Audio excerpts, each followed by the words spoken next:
Benoît Dutertre, bonsoir. Bonsoir. Vous êtes un habitué de cette émission et vous venez de publier chez Gallimard un excellent livre, sans flagornerie, je pense que c'est l'un de vos meilleurs. En tout cas, c'est l'un de vos plus intimes, peut-être le plus intime et le plus moderne. Fallait-il une forme moderne, d'autant plus moderne qu'il était intime, justement, pour contrebalancer? Oui, probablement. J'avais envie de parler de moi, mais je suis pas du genre à écrire non plus une autobiographie au sens strict. Donc j'avais envie que le récit sur moi-même soit pris dans une forme littéraire plus élaborée, ce qui rend peut-être effectivement moderne, parce que j'ai choisi dans ce livre que j'ai appelé roman, hein, vous avez remarqué. Pour pouvoir avoir des prix, j'imagine. Oui, c'est ça. Non, j'ai appelé roman parce que il y a deux sens au mot roman. Soit un roman, c'est une fiction, une histoire, voilà.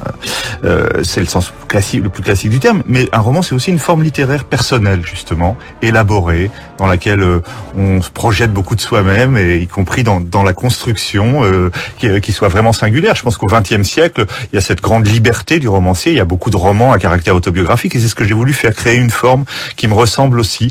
C'est pour ça que dans ce livre où je parle de moi, il y a aussi des nouvelles, des scènes de fiction pure, parce que j'adore écrire des fictions, des fantaisies. Il y a des passages de réflexion plus presque de l'ordre de l'essai. Tout ça est combiné avec légèreté de choses profondes. J'espère, et tout ça se fait écho, si vous voulez. Donc il y a un jeu à travers les multiples formes qui peuvent composer un livre. C'est pour ça que j'ai appelé ça livre pour adultes. Et c'est pour ça que je revendique quand même l'acception de roman. Voilà. Et autre surprise dans votre programme, cette fois-ci, vous qui êtes un défenseur militant de la musique française, Beethoven, la 7e symphonie. Alors pourquoi Pourquoi? Alors, d'abord, j'ai toujours adoré Beethoven. Vous savez, c'est pas parce que je suis un fou de la musique française que j'ai passé ma vie à m'écouter. Oui, mais il y a une sorte de manifeste. C'est aussi une manière de parler de soi. Oui, c'est aussi la 7e. La 7e, c'est l'apothéose de la danse. Vous savez, j'adore la musique. Dans la musique, l'élément énergique et dansant sous toutes ses formes, aussi bien dans les vraies musiques de danse que dans l'art symphonique. Mais surtout, pourquoi? Parce que au fond. J'ai écrit ce livre qui est assez pessimiste, qui a une vision un peu sombre par moment de l'existence. Et ce que j'ai toujours admiré chez Beethoven, c'est cette volonté de dépassement de la tragédie, du drame de l'existence. Vous voyez, Beethoven est un homme qui aurait pu aller vers les choses les plus sombres, les plus dépressives. Et il y a chez lui cette énergie farouche qui consiste à construire et à dépasser la tragédie. Et c'est ça que je trouve sublime chez Beethoven et qui m'a toujours fasciné.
Le début, l'introduction lente de la 7e symphonie de Beethoven en la majeur alors c'est une gravure historique, l'Orchestre Philharmonique de Vienne dirigé par le tout jeune Georg Solti, c'est un disque de 1958.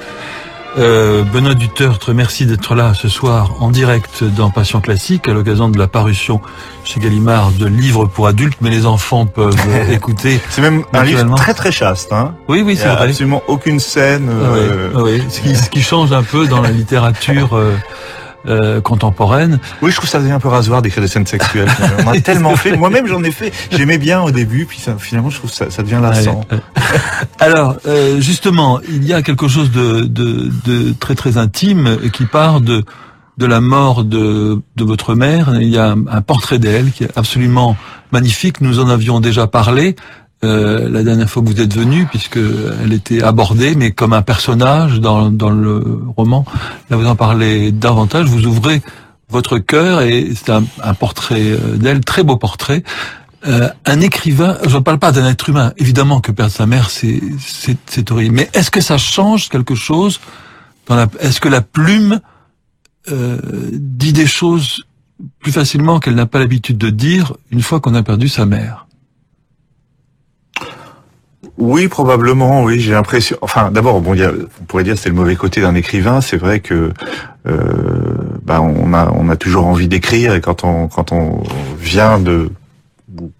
a perdu sa mère il n'y a pas tellement longtemps, on a envie d'écrire quelque chose. Voilà, on pourrait simplement être dans son chagrin, mais on a envie d'écrire quelque chose. Voilà, on est fait comme ça. Et effectivement, c'est venu assez vite après sa disparition, mais après des années très dures, parce que je raconte, elle avait la maladie d'Alzheimer, etc. Et tout d'un coup, est arrivé vite le moment où j'ai voulu noter des choses, des souvenirs, des moments, etc., et qui ont commencé à s'articuler. C'est venu très, très, très spontanément.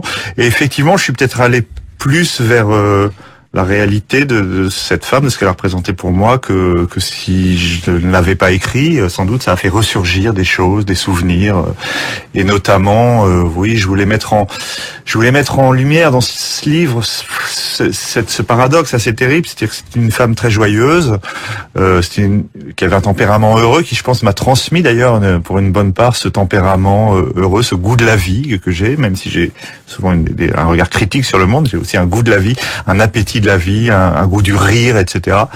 Et de voir quelqu'un qui a été cela pour vous toute la vie, basculer dans l'enfermement, dans l'amnésie, dans la souffrance que peut représenter cette maladie, c'est comme une espèce de punition terrible dont on comprend pas très bien le sens, quoi. Vous savez, on s'imagine toujours, on rêve toujours un peu que notre mort va ressembler à notre vie, que notre mort va être une espèce de récompense ou de punition pour tout ce qu'on a vécu avant. Et pour elle, ça n'a pas été du tout ça. Je veux dire, elle aurait dû avoir, comme a eu son père, que j'évoque dans le livre, une mort rapide comme ça, sans douleur, parce que sa vie était comme ça, une espèce d'exemple de, voilà. Et non, finalement, elle est passée par le pire des calvaires. Et voilà, j'ai trouvé ça très injuste, très violent, et j'essaie de parler de tout ça, à la fois de ce qu'elle m'a transmis, parce que je renie pas tout ça, j'essaie de garder ce goût de l'existence, et en même temps, cette conscience qui a été plus aiguë à partir de ce moment-là chez moi, que malheureusement, ça finit toujours très mal.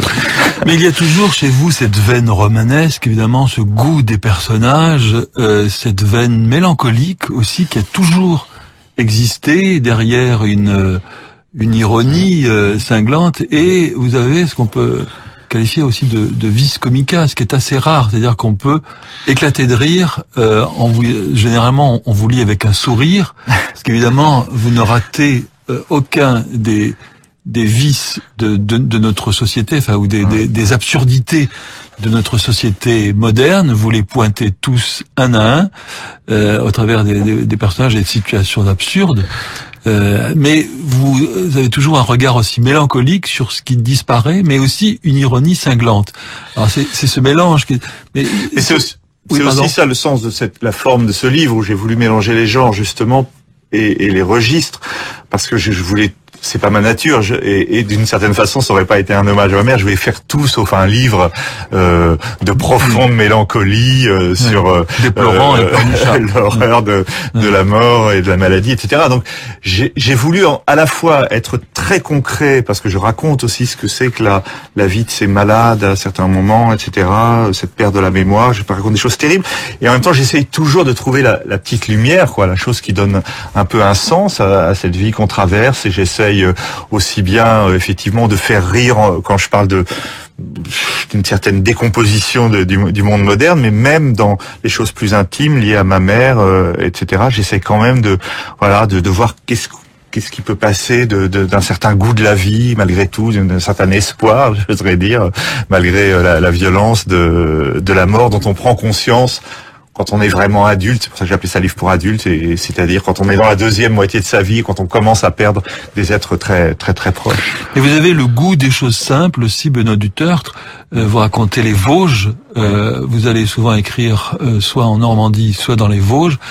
Alors, les Vosges, c'est absolument pas touristique, la manière dont vous en parlez. Non. J'imagine que... Là aussi, je présente un monde paysan un peu sombre. Voilà, oui. un peu âpre, comme ça, dur, difficile, et donc justement, c'est absolument pas l'image d'Épinal. Non, mais j'essaie d'en trouver la poésie et la beauté. Oui. Mais il y a quand même quelque chose, un goût du concret, un goût des choses simples et un goût des choses concrètes. Alors les Vosges, pourquoi? Parce que c'est un peu le livre de ma mère, justement. Or, elle m'a transmis aussi d'une certaine façon cet amour des Vosges, d'où son père était originaire, et donc c'est le côté de ma mère, comme on aurait dit à la Proust ou à la Pagnol, comme ça, ce livre-là. Et le côté de ma mère, c'était forcément les Vosges, ces Hauts-de-Vosges, où j'ai passé toutes les vacances de mon enfance et où j'ai connu cette fin du monde paysan. C'est un livre sur la mort, dans ce qu'elle a de plus intime à travers nos proches, mais aussi sur la mort du monde de notre enfance. Et c'est ça que j'ai voulu raconter en recréant, comme vous le dites, d'une façon très très concrète, la vie de ces quelques paysans des Vosges que j'ai vus vieillir puis disparaître. Alors il y a un garde forestier, il y a un sagard qui tient sa scierie, il y a quelques fermiers qui sont parfois assez dépressifs, ou alors au contraire assez joyeux. Mais Monsieur et Madame Morel. Oui, ça c'était merveilleux, l'auberge Morel, et leur fils était une espèce de bohème de campagne comme ça, qui avait transformé la vieille auberge de famille en un lieu de fête permanente. Mais voilà, j'essaie de faire revivre ce monde de la campagne de façon très très concrète, pour dire d'une certaine façon, de même qu'on peut dire dans un livre où on parle de la disparition, on peut parler des êtres qu'on a perdus, essayer de les faire revivre, on peut aussi essayer de dire voilà, cette campagne, cette montagne que j'ai connue, que vous ne connaîtrez plus jamais parce qu'elle a complètement disparu en 30 ans. Il y a eu un basculement entre 1960 et aujourd'hui. Ce monde-là, je vais essayer de vous le décrire tel qu'il était et de lui redonner un petit peu vie dans ce livre. Et est-ce que vous regrettez aussi, Benoît Dutertre, d'une certaine manière, la mort d'une certaine idée de la France? Ça, mon côté gaulliste ne peut que regretter la mort d'une certaine idée de la France. Je parle de ça, d'ailleurs, d'une certaine façon dans le livre. C'est la disparition de la France de mon enfance, avec tous ses repères. C'est pour ça que dans certains développements, je m'en prends aussi, à la touristification des villes, à un certain nombre de choses comme ça qui s'en vont, parce que je répète, c'est le monde de l'enfance qui disparaît en même temps que les personnages de notre enfance disparaissent. Et c'est vrai que cette France qui nous a fabriqué, qui était peut-être pas toujours très drôle, mais avec ses traditions, avec ses services publics en particulier, que j'essaie toujours un petit peu de mettre en lumière dans mes livres, parce que vous savez, c'est très à la mode aujourd'hui de dire que les services publics ça marchait, mais ça n'a jamais bien marché, etc. Faut les liquider, etc. Les remplacer par des entreprises concurrentes. Moi, c'était pas l'expérience que j'ai eue de par mon enfant.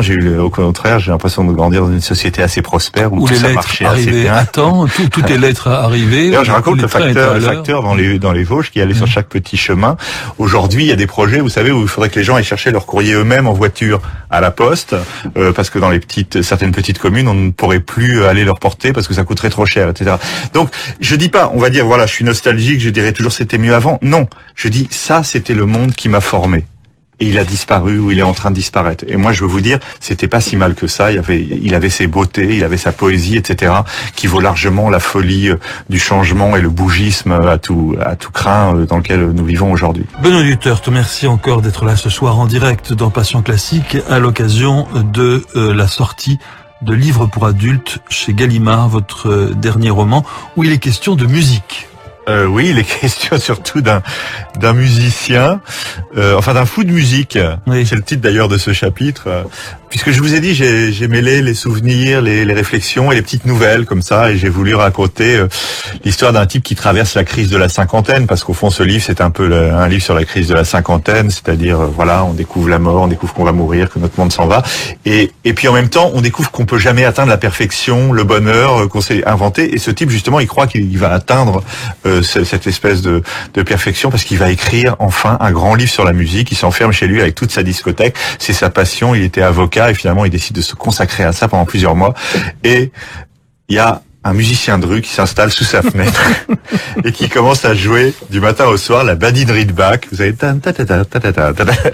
très mal sur un saxophone soprano. Comme on l'a entendu 100 fois, soit dans le métro, soit partout. Et le type peu à peu commence à péter les plombs, comme on dirait, parce que le conflit entre ces musiques qu'il a l'intention de réécouter chaque matin pour écrire les pages de son livre, alors tout y passe, Richard Strauss, Jean-Sébastien Bach, etc. Et le conflit entre ça et ce son qui monte irrésistiblement de la rue est insupportable, d'autant plus que le type ne veut pas bouger, ne veut pas changer de banc.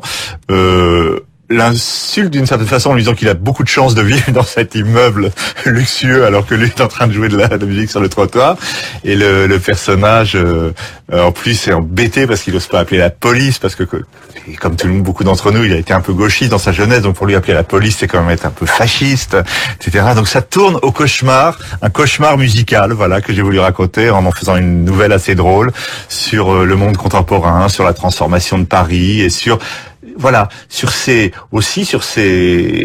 choses, ces tourments qui nous rattrapent même quand on essaye de s'inventer une vie idéale, et qui font que voilà, le bonheur parfait toujours finalement est impossible. Donc ça rejoint le thème du livre de cette façon-là, mais avec une grande liberté, parce que c'est le principe de la rupture. Voilà. Ensuite, je reviens à une réflexion sur les enfants, les parents, la procréation, etc., les générations.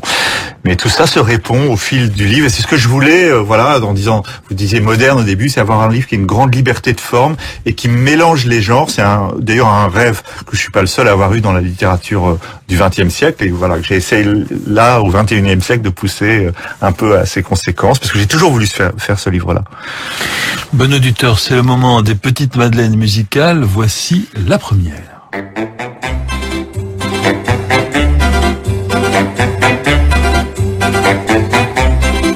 Je suis le vagabond, le marchand de bonheur. Je n'ai que des chansons à mettre dans les cœurs. Vous me verrez passer, chacun à votre tour, passer au banc léger, au bon vent de l'amour. J'ai les 4 saisons pour aller planer et semer des moissons de baisers. J'ai l'automne et l'hiver, le ciel et la mer, printemps et l'été pour chanter.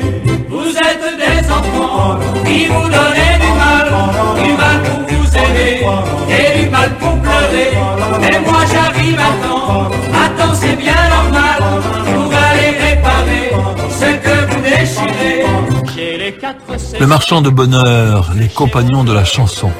Alors là, vous voyez, je peux pas écouter cette chanson sans avoir les larmes aux yeux, parce que c'est ça qui est extraordinaire et merveilleux, c'est comment des choses joyeuses peuvent, à travers les souvenirs, etc., devenir très très émouvantes. Et ça, c'est une chanson qu'on écoutait quand j'étais petit, chez mes parents. Vous savez, il y avait le vieux tourne-disque, 33 tours, 78 tours, 45 tours. Et il y avait ce disque des compagnons de la chanson que mes parents aimaient beaucoup.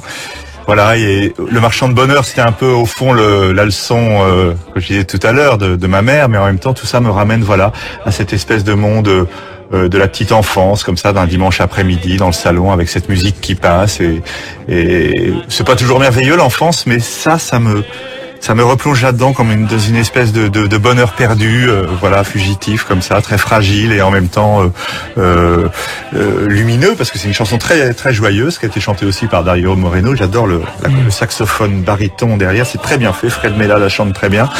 Et voilà, c'est l'émotion vraiment d'une Madeleine là, alors pour le coup. Il y a une phrase que disait votre mère et que vous citez et qui est frappante. Parce que c'est l'inverse qu'on entend. Généralement, les parents disent on a toujours besoin des parents, la famille c'est le plus important. Quand vous verrez, quand vous serez dans la panade, les amis s'en iront et heureusement que vous avez la famille, etc., etc. Tout ça pour évidemment vous faire sentir que vous avez des obligations et qu'il faut les respecter. Votre mère prétendait le contraire. Elle prétendait que c'est les amis. L'important c'est pas la famille, ce sont les amis. Voilà. Et ça, c'est assez moderne comme conception. Très original. Et c'est vrai qu'elle nous a toujours dit ça. Et je trouve ça, moi, j'ai gardé cette leçon d'une certaine façon, parce que, oui, j'ai toujours vécu plus proche de mes amis que de ma famille, mais c'est elle qui nous l'a dit, effectivement. Il faut dire que, alors mon père était beaucoup plus famille, mais il faut dire que mes parents avaient quand même en commun de vivre avec une bande d'amis. Vous savez, voilà, c'était les années 60 en province. Ils avaient tous un peu grandi ensemble dans les mêmes écoles, à l'école primaire, puis à l'école secondaire. Les uns s'étaient mariés avec les autres, et c'était des vraies bandes comme ça qui continuaient à se voir pour jouer au bridge, pour passer des week-ends ensemble, etc. C'était une bande d'amis et c'était très très important pour eux. Et c'est vrai que voilà, j'ai gardé cette idée que la vraie famille, c'est la famille qu'on s'invente avec ses amis. Et je le disais d'autant plus dans ce livre que, évidemment, on est dans une époque où il y a un espèce de retour de la valeur de la famille qui est extrêmement, qui est sans doute justifié par certains côtés, mais qui est très très fort. Enfin, je veux dire, tout le monde ne parle plus que de la famille aujourd'hui. C'est comme le refuge dans une société en crise, où on voit ça dans les journaux, c'est la famille aujourd'hui, c'est le dernier refuge. Moi, mon dernier refuge, ce sont plutôt mes amis, voilà. Croyez-vous au bonheur, Benoît Dutertre, et quelles sont les choses qui vous rendent vraiment heureux?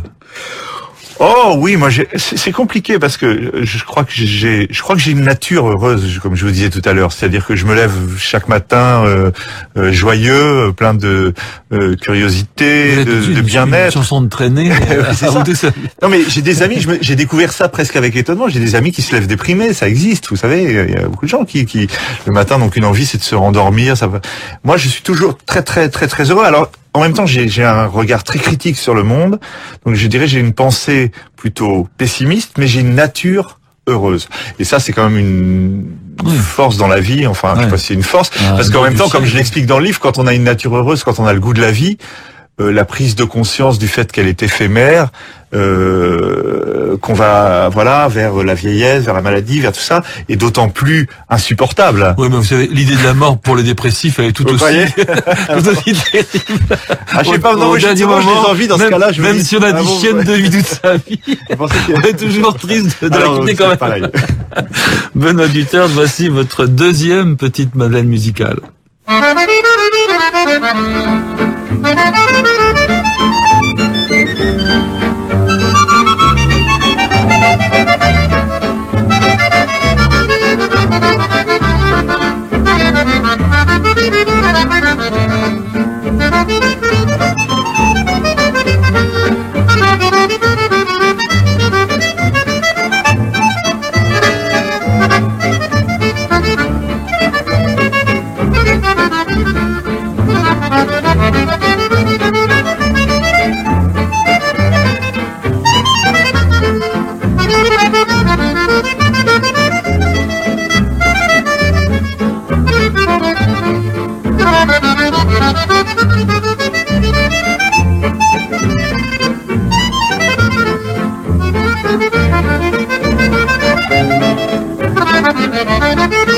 Ça fait penser il y a une opérette avec Yvonne Printemps. On vous pardonne parfois d'avoir réussi, mais jamais d'avoir l'air heureux. Quelque chose comme ça.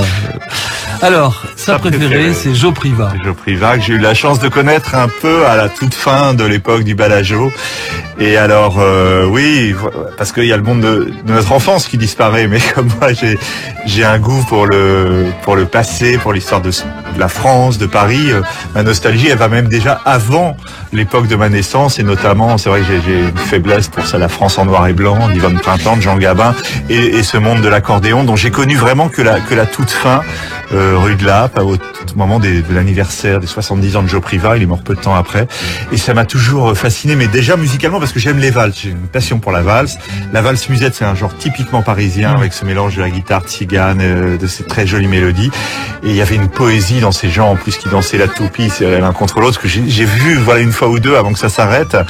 Et au fond, c'est un thème qui est présent d'ailleurs dans ce livre. Vous savez, j'évoque le fait que quand j'étais petit, mon cousin lisait le dernier des Mohicans, et le dernier des Mohicans, ça me fascinait parce que c'est la disparition d'un monde, le dernier représentant d'une civilisation, d'une tribu qui meurt. Et toute notre vie est comme ça de disparition. Des Mohicans, voilà. Toujours, à chaque fois. Et j'ai eu l'impression de connaître... C'est le dernier géant, c'est qui s'en va. Et j'ai eu l'impression de connaître les derniers Mohicans de Paname, de l'accordéon, de la rue de Lappe, etc. Et j'en parle avec d'autant plus de lyrisme que toutes ces choses étaient pas forcément extraordinaires sur le coup, mais quand elles disparaissent, quand elles deviennent fragiles, quand ce sont les derniers restes d'un monde qui va s'éteindre, elles prennent d'autant plus de beauté et de poésie, évidemment, et ça, c'est quelque chose qui est omniprésent. Mais être un écrivain, Benoît Huttert, même si vous avez une nature heureuse, être un écrivain fondamentalement, est-ce que ce n'est pas forcément pleurer sur ce qui disparaît ? Il semble que ce soit assez répandu chez les écrivains, en tout cas. Mais je crois que la nostalgie d'abord est une qualité poétique, en fait. Voilà, c'est la recherche de la beauté de ce qui disparaît, effectivement, d'essayer de saisir la beauté de ce qui a disparu, de ce qui disparaît. Oui, c'est ce que font tous les romanciers depuis toujours, effectivement. J'ai le sentiment que les écrivains sont souvent des gens tournés vers le passé. Alors on a du mal à comprendre ça parce qu'on est dans une époque qui est furieusement, je disais, tournée vers l'avenir. Mais oui, c'est certainement ça le point de départ de beaucoup de vocations artistiques. Comment l'avenir fait un petit peu peur, justement. La nostalgie peut-être a encore de beaux jours devant elle. Je pense qu'il y a de beaux jours devant elle, mais en même temps, quand on parle de nostalgie, on vous accuse vite d'être passéiste, puis de passéiste, on passe vite à réactionnaire, etc. Et on passe du poétique au politique. Moi, je reste au poétique, et c'est vrai que la nostalgie, comme je le dis dans cette liste de plaisirs que je fais dans le livre, il y a justement aussi ce plaisir de la nostalgie, ce goût des choses qui disparaissent, etc. Au fond, c'est merveilleux. C'est triste de les voir disparaître, mais en même temps, de pouvoir tout d'un coup saisir la beauté de ces choses qui nous quittent, et en leur donner une dimension artistique, c'est quelque chose qui donne du goût et du plaisir à notre existence. Et puis, si elles ne disparaissaient pas, il y aurait plus de livres. Donc, c'est comme s'il y avait plus de mal d'amour, il y aurait plus de belles chansons aussi d'amour. C'est vrai. Benoît Huttert, voici votre troisième petite madeleine musicale.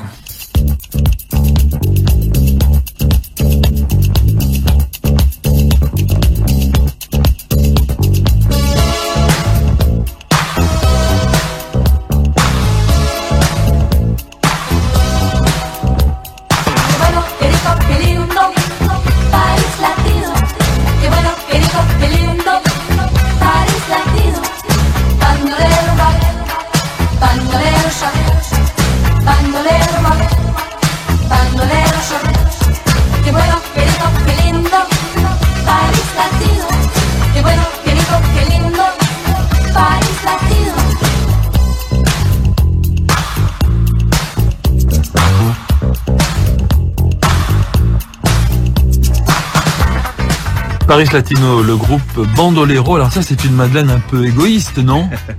Non, mais parce que je donne tellement l'impression d'être tourné uniquement vers les choses des années 50. C'est pas d'une modernité folle non plus. Non, mais c'est pour l'anecdote, parce que en fait, je crois que j'ai jamais raconté ça dans des émissions de radio, donc je me disais voilà, renouvelons-nous.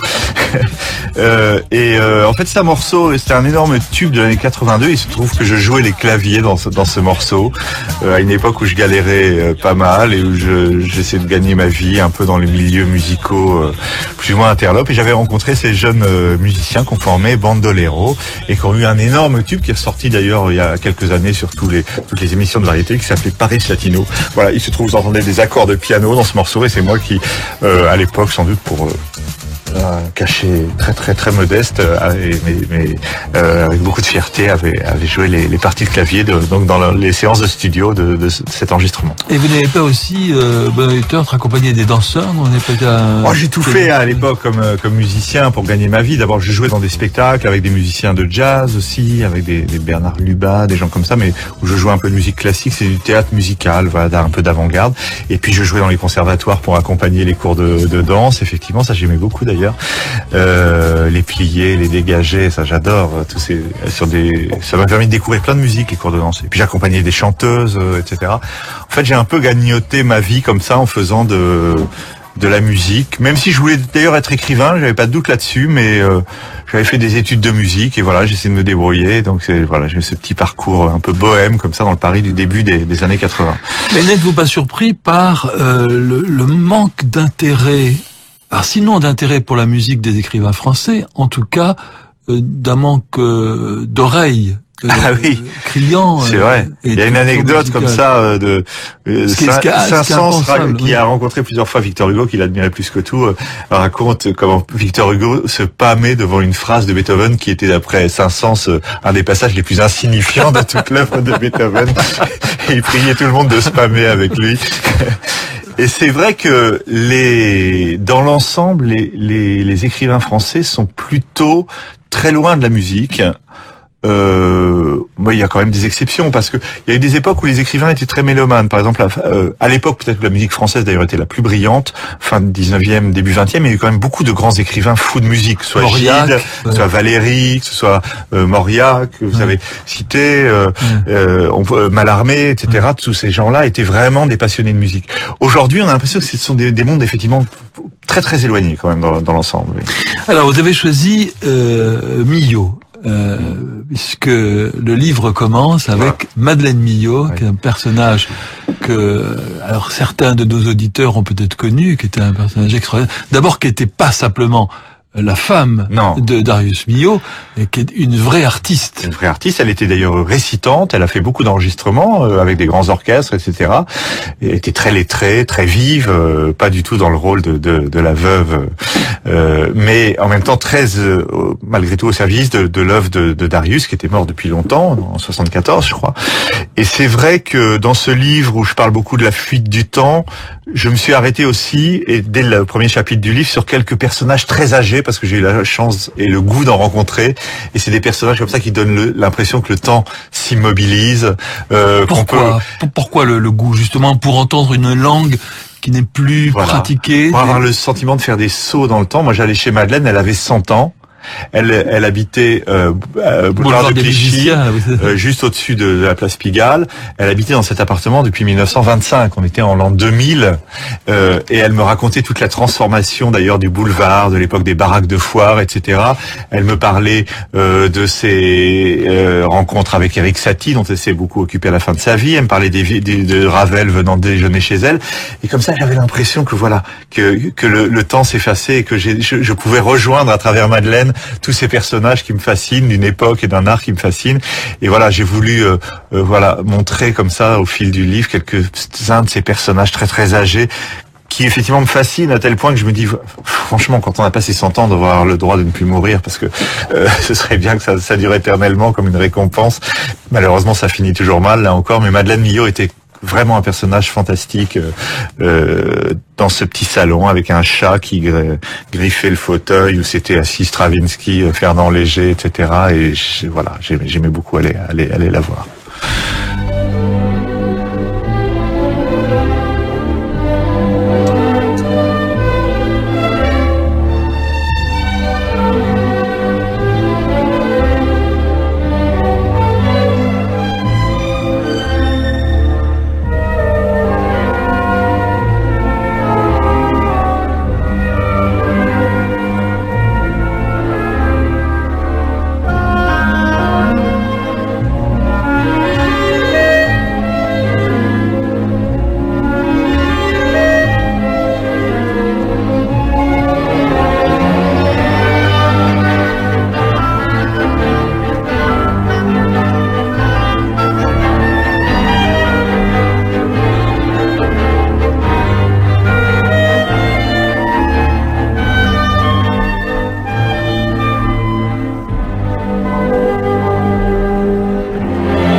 Voilà, il s'agit de Darius Milhaud, les Saudades do Brasil. L'Orchestre National de France est dirigé par Leonard Bernstein.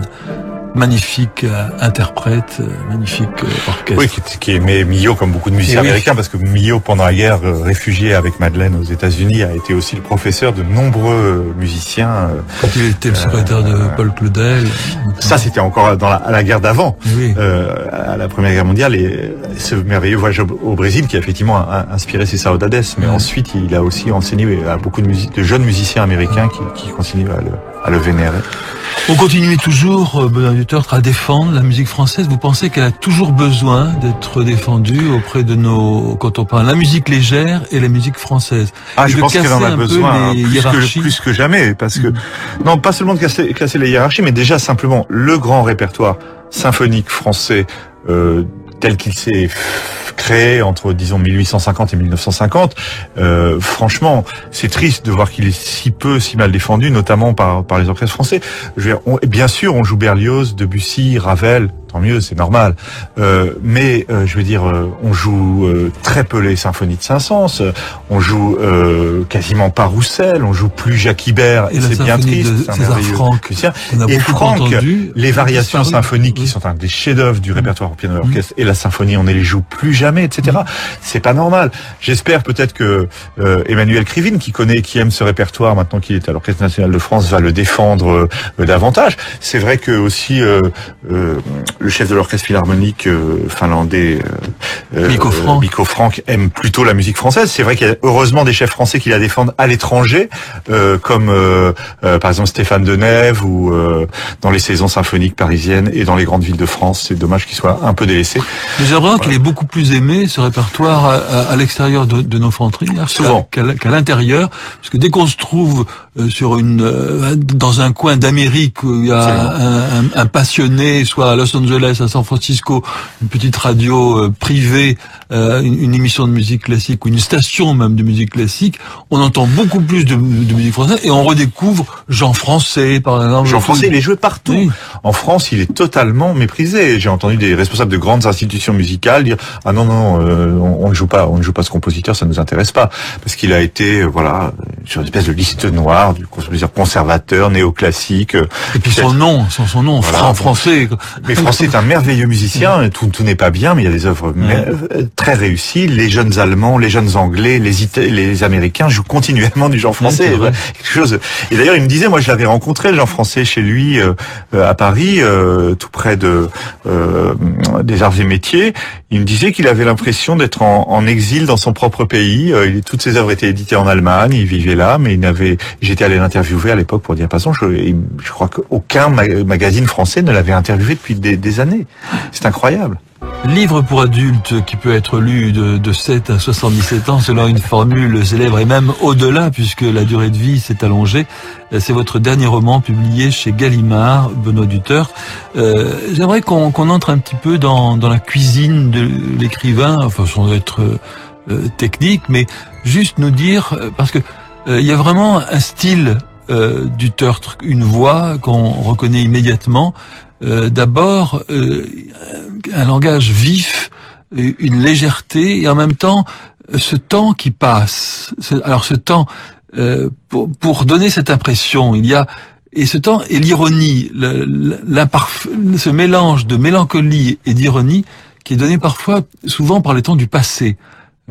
L'imparfait, comme ça, comme un regard un peu désabusé sur les choses. Est-ce que vous travaillez beaucoup, notamment les temps, les verbes? C'est drôle ce que vous dites, parce que on disait tout à l'heure, la littérature, c'est au fond l'exercice de la nostalgie. Et je crois que le passé est le temps de la littérature, même si la littérature moderne a voulu, d'une certaine façon, parfois proscrire l'emploi de l'imparfait, parce que c'était considéré justement comme un temps d'une littérature d'autrefois. Si je peux permettre juste une parenthèse, il y a même quelquefois des invités, moi ça m'exaspère quand j'entends une personne interviewée qui parle de son enfance et qui dit bon alors j'ai 5 ans, voilà. Mais mes parents, alors le présent, ça sonne artificiel. Donc du coup c'est presque devenu le nouveau lieu commun, c'est-à-dire qu'on écrit au présent ou au passé simple, mais on n'écrit plus à l'imparfait, et c'est très dommage parce qu'effectivement c'est une langue qui a une sonorité qui donne cette espèce de vibration justement peut-être liée à la nostalgie. Mais en tout cas pour moi ça a toujours été quelque chose d'assez évident que le récit devait s'écrire comme ça. Sinon, comment vous dire, je crois que je lisse beaucoup mes textes. Je prends quand même pas mal de temps pour les lire, les relire. J'ai une façon d'écrire dans laquelle j'écris vite le premier jet d'un roman, si vous voulez.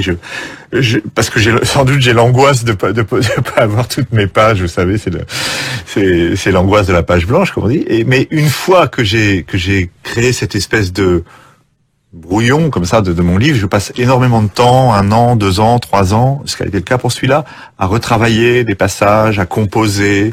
C'est un peu comme une composition aussi, à voir si celui-ci va aller mieux après celui-là, surtout que c'est un livre, comme je l'ai dit, qui mélange un peu les genres, mais donc il y a vraiment un très long travail de finition pour que tout ça devienne complètement fluide, pour avoir des effets de contraste que je veux, etc. Donc il y a cette façon de peaufiner longuement l'ouvrage ensuite. Alors, c'est le moment d'écouter un petit peu de musique. Peut-être Frédéric Chopin par Samson François. Oui. Samson François, c'était pour Chopin ou pour Samson François? Oh, c'est les deux. C'est toujours un peu le côté de ma mère, comme je disais dans ce livre, et qui est le côté de son père vosgien, qui était un médecin, mais qui venait d'une famille de paysans et qui s'était créé lui-même, mon grand-père, une espèce de culture de la Troisième République avec ses grandes références qui étaient Pascal et Chopin en particulier. Et donc on a été élevé dans le culte de Chopin. Et il y avait chez mon grand-père ce disque des préludes de Chopin par Samson François, qui est peut-être pas un des plus connus de Samson François, mais que je trouve absolument sublime. Il y a une espèce de fougue de noirceur et d'invention en même temps dans le phrasé. Il y a quelquefois, j'ai pris la partition devant mon piano, j'essaie de retrouver comment il jouait, notamment dans le premier prélude, et j'y arrive pas vraiment. Et c'est vraiment un très bel enregistrement. Là, ça va être le 4e que nous allons écouter.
Quatrième prélude de Frédéric Chopin par Samson François, qui jouit toujours d'une adoration et tant mieux, et d'une tendresse. C'est de très nombreux mélomanes qui l'appellent même il jouit même du statut d'être appelé par son prénom, on dit Samson, comme on dit Martha, ou comme certains de nos vieux professeurs de français parlaient de Jean-Jacques, en omettant de citer le nom de Rousseau, tellement il l'aimait. Dans le cas de mon grand-père, je précise, c'était aussi parce que Chopin était lorrain. Et oui, et donc c'était cette famille lorraine, c'est une région très patriote, comme ça, à la fois attachée à la France et à toute son histoire. Vous parlez beaucoup, alors il y a des femmes dans ce livre, Benoît Huthortre, comme si vous répondiez d'une certaine manière, même si la littérature n'est pas le lieu des mises au point ou des réponses à la bassesse, mais à certaines parfois accusations un peu hâtives de misogynie, parce que je me suis moqué des féministes, notamment dans l'ordinateur du paradis, ou en tout cas, voilà, il y a certaines caricatures de certaines féministes, donc je fais quelque chose de drôle, je pense, mais elles l'ont pas forcément pris avec humour. Dès qu'on a un East et humour ne vont pas forcément ensemble. Voilà, oui, ce livre est un peu un hommage aux femmes, oui, parce que c'est ma mère, parce que ce sont toutes ces vieilles dames extraordinaires qui m'ont tellement fasciné, à l'image de Madeleine Millot, parce que du coup j'ai voulu que un personnage récurrent qu'on retrouve dans les nouvelles de fiction, qui font que le livre soit aussi une journaliste femme très rieuse, un peu comme ma mère, comme ça. J'essaie, voilà, de faire des portraits de femmes. En plus, j'en ai pas fait tant que ça dans tous mes livres, et là, voilà, c'était l'occasion de le faire. Et femme aussi que vous avez choisi dans ce programme avec la voix de Cecilia Bartoli pour le rondo final de la Cenerentola de Rossini, où on retrouve votre goût pour la légèreté et pour le champagne. C'est que Rossini, voilà, peu de musiciens ont autant composé une musique heureuse et néanmoins sublime, parce qu'il y a toujours l'idée que ce qu'il y a de plus sublime dans la musique, c'est ce qu'il y a de plus triste.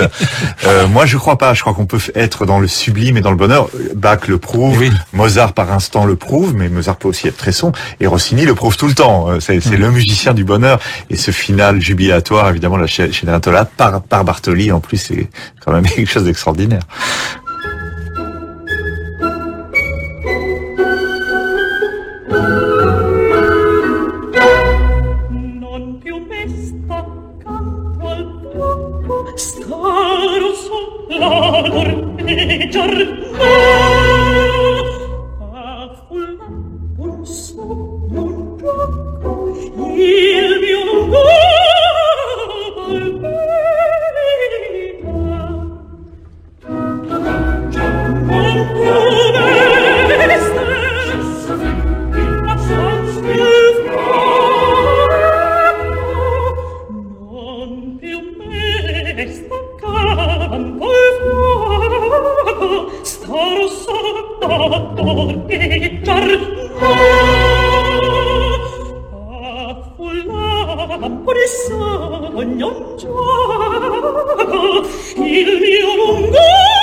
Cecilia Bartoli, l'extraordinaire, ça aussi, elle a aussi la voix du bonheur, hein, la voix du soleil. Qui est tellement joyeuse, et souriante, sympathique. Et généreuse.